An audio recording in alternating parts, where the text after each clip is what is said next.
आज हमारे स्रोतों का ढेर हमें एक दिलचस्प और कह सकते हैं थोड़े विवादित शीर्षक की तरफ ले जा रहा है। हाँ। शीर्षक है देशी जनता को सभ्य बनाना, राष्ट्र को शिक्षित करना।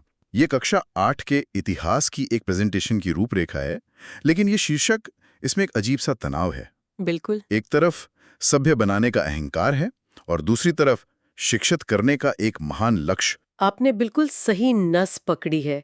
यही तनाव उस पूरी कहानी का केंद्र है जिसे हम आज खंगालने वाले हैं। अच्छा। ये शीर्षक ही ब्रिटिश राज की सोच का आईना है। वे शिक्षा को एक औजार की तरह देख रहे थे।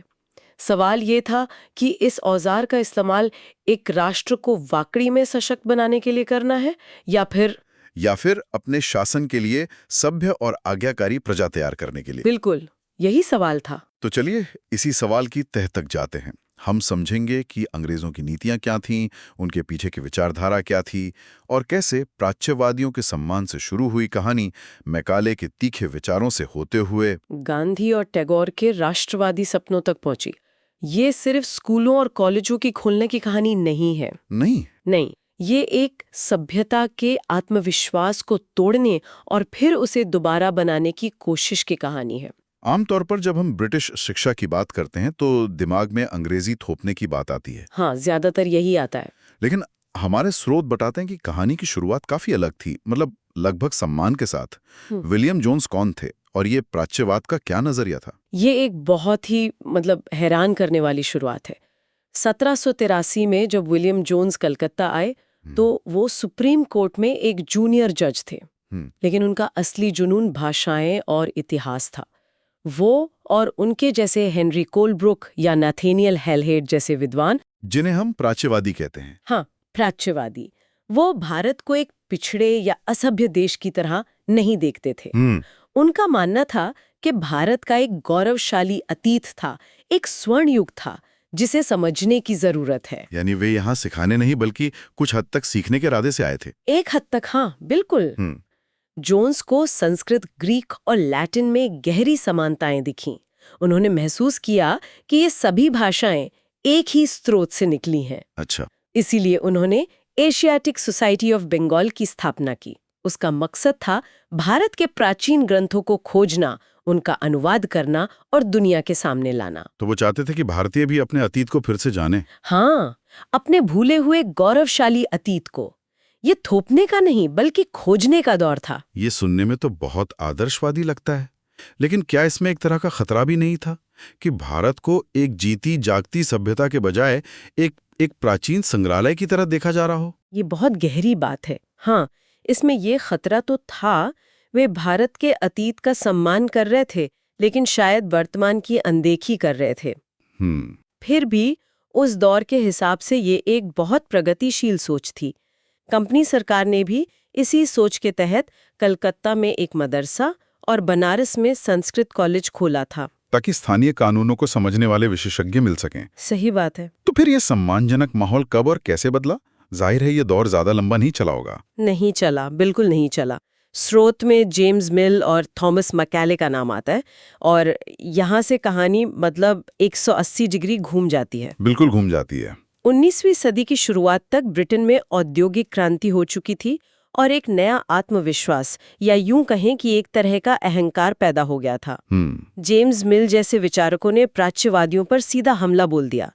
उनका तर्क था कि भारतीयों को उनकी पुरानी चीजें पढ़ाने का कोई फायदा नहीं है। उन्हें वो पढ़ाना चाहिए जो उपयोगी और व्यवहारिक हो। बिल्कुल, और उपयोगी से उनका मतलब था पश्चिमी विज्ञान और तकनीक। सही। उन्होंने पूर्वी ज्ञान को अवैज्ञानिक और त्रुटियों से भरा कहकर खारिज कर दिया। लेकिन असली तूफान तो थॉमस बेबिंगटन मैकाले लेकर आए। अच्छा। वो बहस करने नहीं बल्कि अपनी बात मनवाने आए थे। उन्होंने भारत को एक असभ्य देश माना जिसे सभ्य बनाने की जरूरत थी। उनका 1835 का मिनट या स्मरण पत्र तो बहुत कुख्यात है। उसमें उन्होंने भारतीय ज्ञान का जो मजाक उड़ाया था। मजाक नहीं, उन्होंने उसे पूरी तरह से ध्वस्त करने की कोशिश की। उनकी वो एक लाइन आज भी चुभती है। कौन सी? एक अच्छे यूरोपीय पुस्तकालय की एक शेल्फ ही भारत और अरब के समूचे देशी साहित्य के बराबर है। एक शेल्फ? मतलब ये सिर्फ एक अकादमिक बहस नहीं थी। नहीं थी। ये तो एक तरह का सांस्कृतिक हमला था। ये सीधे सीधे कहना था कि तुम्हारे पास कुछ भी मूल्यवान नहीं है, तुम्हारा अतीत, तुम्हारा ज्ञान सब कूड़ा है। कि आने वाली पीढ़ियों ने अपनी ही विरासत को शक की नजर से देखना शुरू कर दिया। ये शिक्षा के जरिए मानसिक उपनिवेशीकरण की नींव थी। नतीजा ये हुआ कि 1835 में अंग्रेजी शिक्षा अधिनियम पारित हुआ। तय हो गया कि उच्च शिक्षा का माध्यम अंग्रेजी होगा और प्राच्य संस्थानों को नजरअंदाज किया जाएगा। और इसका मकसद क्या था? सिर्फ अंग्रेजी सिखाना? नहीं, मकसद ज्यादा गहरा था। मैकाले एक ऐसा वर्ग बनाना चाहते थे जो रक्त और रंग में भारतीय हों, पर रुचि, विचार, नैतिकता और बुद्धि में अंग्रेज हों। यानी ऐसे लोग जो शरीर से तो भारतीय दिखें, लेकिन सोच और वफादारी से ब्रिटिश साम्राज्य के हित में काम करें। बिल्कुल। और मैकाले की ये सोच सिर्फ एक बहस बन के नहीं रह गई, इसने जल्द ही एक ठोस नीति का रूप ले लिया, जो हमें 1854 के वुड्स डिस्पैच में देखने को मिलती है। हाँ बिल्कुल, हाँ, वुड्स डिस्पैच, जिसे भारतीय शिक्षा का मैग्ना कार्टा भी कहा जाता है। क्या ये मैकाले की सोच का ही विस्तार था या इसमें कुछ नया भी था?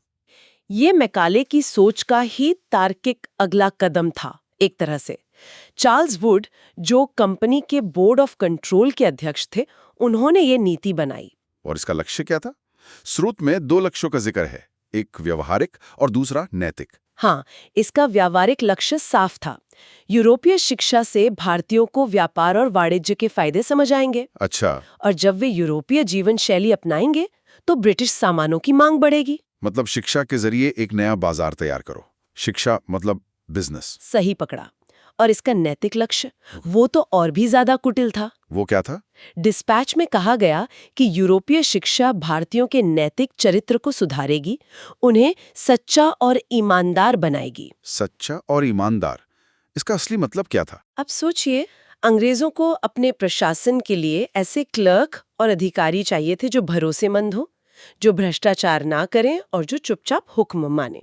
तो नैतिक सुधार का मतलब था ब्रिटिश राज के लिए वफादार कर्मचारी तैयार करना? बिल्कुल। वुड्स डिस्पैच ने शिक्षा के औपनिवेशिक मकसद पर से पर्दा पूरी तरह हटा दिया। और इसी के बाद पूरे देश में शिक्षा विभाग बने, विश्वविद्यालय बने, कलकत्ता, बॉम्बे, मद्रास में। जी हाँ, एक पूरा ढांचा तैयार किया गया।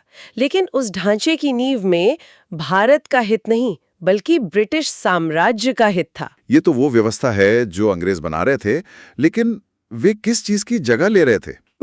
मेरे मन में एक छवि है कि शायद यहाँ कुछ भी व्यवस्थित नहीं था, बस गिने चुने गुरुकुल थे। क्या 1830 के दशक की विलियम एडम्स की रिपोर्ट इसी बात की पुष्टि करती है या कहानी कुछ और थी? आपकी ये छवि वही है जो मैकाले जैसे लोग बनाना चाहते थे। अच्छा। लेकिन हकीकत चौंकाने वाली थी। स्कॉटलैंड के मिशनरी विलियम एडम ने जब बंगाल और बिहार का दौरा किया तो उन्होंने पाया कि अकेले इन 2 प्रांतों में 1 लाख से ज्यादा पाठशालाएं थीं। 1 लाख? ये तो बहुत बड़ी संख्या है। बहुत बड़ी। ये छोटे-छोटे केंद्र थे, हर केंद्र में शायद 20-25 बच्चे, लेकिन कुल मिलाकर 20 लाख से ज्यादा बच्चे इन पाठशालाओं में पढ़ रहे थे। तो ये एक तरह की मतलब एक पूरी व्यवस्था थी। हाँ, ये कोई केंद्रीयकृत व्यवस्था नहीं थी, बल्कि स्थानीय समुदाय की जरूरतों से उपजी एक जीवंत प्रणाली थी। और ये काम कैसे करती थी? हमारे स्रोत के हिसाब से तो ये आज के स्कूलों से बिल्कुल अलग थी। जमीन आसमान का फर्क था। मतलब आज के हिसाब से देखें तो ये सिस्टम बड़ा फ्लेक्सिबल था। कैसे? कोई तय फीस नहीं, माता पिता की आमदनी के हिसाब से फीस तय होती थी। कोई अलग स्कूल की बिल्डिंग नहीं, क्लास पेड़ के नीचे मंदिर में या गुरु के घर पर ही लग जाती थी। और किताबें, टाइम टेबल? कुछ नहीं, कोई छपी हुई किताबें नहीं, कोई टाइम टेबल नहीं, कोई सालाना इम्तिहान नहीं। तो फिर पढ़ाई होती कैसे थी? क्या ये एक कारगर व्यवस्था थी? ये स्थानीय जरूरतों के लिए बहुत कारगर थी। पढ़ाई मौखिक होती थी। गुरु हर बच्चे की जरूरत और क्षमता के हिसाब से उसे पढ़ाते थे। अच्छा। और सबसे दिलचस्प बात, जब फसल कटाई का समय आता तो पाठशाला बंद हो जाती थी ताकि बच्चे खेतों में काम कर सकें। वाह, मतलब शिक्षा जीवन से जुड़ी हुई थी, जीवन से अलग कोई बोझ नहीं थी। बिल्कुल, ये एक तरह की ऑर्गेनिक कम्युनिटी बेस्ड शिक्षा थी। तो अंग्रेजों ने इस चलती फिरती लचीली व्यवस्था का क्या किया? उन्होंने इसे सुधारने का फैसला किया। 1854 के बाद उन्होंने नए नियम लागू कर दिए। नए नियम? हाँ, हर पाठशाला को एक सरकारी पंडित के अधीन कर दिया गया। गुरुओं को निर्देश दिए गए कि वे एक तय टाइम टेबल और पाठ्य पुस्तकों के हिसाब से पढ़ाएं, और सबसे बड़ा बदलाव, परीक्षा। हाँ, सालाना परीक्षा की प्रणाली शुरू की गई। और इसका नतीजा क्या हुआ? नतीजा ये हुआ कि जिन पाठशालाओं ने सरकारी अनुदान के लिए इन नियमों को मान लिया, उन्होंने अपनी स्वायत्तता और लचीलापन खो दिया। और जिन्होंने नहीं माना, वे धीरे धीरे खत्म हो गई, क्योंकि उनके सामने सरकारी मदद वाले स्कूल खड़े हो गए थे। इस तरह एक जीवंत और विविध प्रणाली को एक मानकीकृत, कठोर और नियंत्रित व्यवस्था ने निगल लिया। तो जैसे जैसे राष्ट्रवादी आंदोलन जोर पकड़ रहा था, भारतीय विचारक इस पूरे ब्रिटिश प्रणाली को कैसे देख रहे थे? क्या वे बस इसे भारतीयों के हाथ में लेना चाहते थे या वे इसे जड़ से बदलना चाहते थे? यहाँ गांधी और टैगोर के विचार बहुत महत्वपूर्ण हो जाते हैं। ये इस कहानी का सबसे रचनात्मक मोड़ है। गांधी और टैगोर जैसे विचारक सिर्फ राजनीतिक आजादी नहीं बल्कि वैचारिक और सांस्कृतिक आजादी की भी बात कर रहे थे। और उनके लिए शिक्षा इस लड़ाई का सबसे बड़ा मैदान थी। बिल्कुल। स्रोत कहता है कि गांधी जी पश्चिमी शिक्षा के कट्टर विरोधी थे। वो इसे जहर तक कहते थे। इतना कड़ा रुख क्यों? क्योंकि गांधी जी का मानना था कि यह शिक्षा भारतीय बच्चों के मन में अपनी ही संस्कृति के प्रति हीन भावना पैदा कर रही है। ये उन्हें अपनी जमीन से काट रही है। यह सिर्फ दिमागी ज्ञान देती है, हाथ का हुनर नहीं सिखाती और इंसान को बेकार बना देती है। उनकी सबसे बड़ी शिकायत थी कि यह हमें अपनी ही धरती पर अजनबी बना रही है। ये तो बहुत गहरी आलोचना है। तो उनका विकल्प क्या था? वो कैसी शिक्षा चाहते थे? उनका जवाब था नई तालीम या बुनियादी शिक्षा। अच्छा। उनका मानना था कि शिक्षा को किसी न किसी हस्तशिल्प से जोड़ा जाना चाहिए। बच्चे स्कूल में चरखा काटना, बुनाई करना या मिट्टी का काम सीखें और उसी प्रक्रिया के दौरान गणित, विज्ञान और इतिहास पढ़ें, ताकि शिक्षा व्यावहारिक बने। हाँ, इससे दो चीजें होंगी। एक, शिक्षा व्यावहारिक बनेगी और बच्चा आत्मनिर्भर होगा, और दूसरा, शरीर और दिमाग का एक साथ विकास होगा। ये तो कमाल की बात है। वो एक सदी पहले ही लर्निंग बाय डूइंग और कौशल आधारित शिक्षा की बात कर रहे थे। सही बात है। ये बहस तो आज भी हमारे देश में चल रही है। और रविंद्रनाथ टैगोर, शांति निकेतन का उनका विचार इससे कैसे जुड़ा था? टैगोर भी ब्रिटिश स्कूलों से नफरत करते थे। उन्हें अपना बचपन का स्कूल एक जेल जैसा लगता था। जेल? हाँ, जहाँ बच्चे की रचनात्मकता और जिज्ञासा को कुचल दिया जाता है। उनका मानना था कि असली शिक्षा दबाव में नहीं बल्कि आजादी में पनपती है। और इसी सोच से 1901 में शांति निकेतन का जन्म हुआ। बिल्कुल। कलकत्ता के शोर से 100 किलोमीटर दूर प्रकृति की गोद में टैगोर एक ऐसा माहौल बनाना चाहते थे जहां बच्चे रटने के बजाय अपनी प्राकृतिक जिज्ञासा को शांत कर सकें। जहां शिक्षक एक बॉस नहीं बल्कि एक मार्गदर्शक हो। हाँ, और जहां कला, संगीत, नृत्य और नाटक उतनी ही महत्वपूर्ण हो जितने विज्ञान और तकनीक।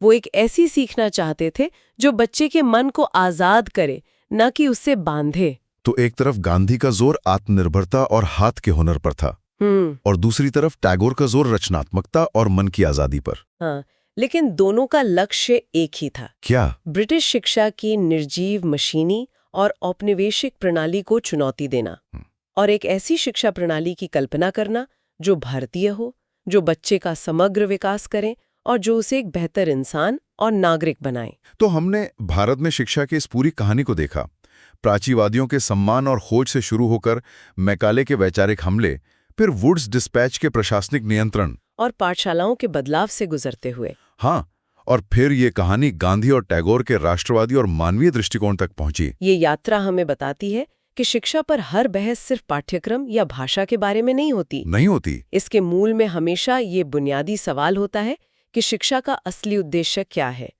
क्या हम एक ऐसी मशीन बनाना चाहते हैं जो अर्थव्यवस्था के लिए पुर्जे यानी कर्मचारी तैयार करे, या हम ऐसे इंसान गढ़ना चाहते हैं जो आत्मनिर्भर हों, रचनात्मक हों और एक बेहतर समाज बनाने की कल्पना कर सकें? ये सवाल तब भी उतना ही जरूरी था और आज भी उतना ही जरूरी है। बिल्कुल।